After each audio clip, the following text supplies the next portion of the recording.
we left early in the morning, a couple hours before daylight. There was a soccer stadium there.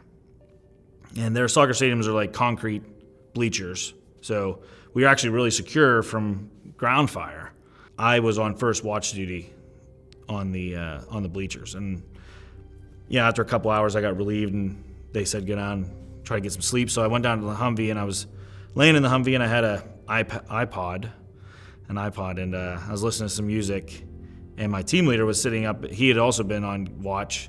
He's sitting up front, trying to get some sleep too. And we just hear explosions. So instinctively, I just pull my feet in, close the door, look up at him. He looks back at me. He says, do you have your combat lifesaver bag? And I said, yeah. And he said, grab it. We're going to need it. And we looked out the window, and the whole area where the Iraqi army positions were was just covered in dust and smoke. These mortars had hit directly on their position. So we bail out of the Humvee and start running towards it, and then a couple more rounds are hitting as we're running over there.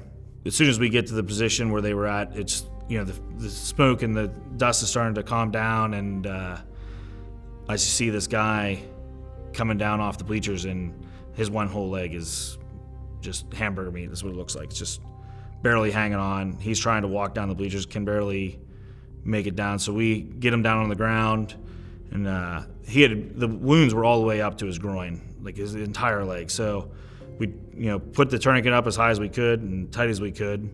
And luckily for him, there was a helicopter in the area. It was actually a Huey that the Marines were still using it. Our air support was all Marine Corps, and it was able to come in and pick him up and take him out. And as far as I know, he survived.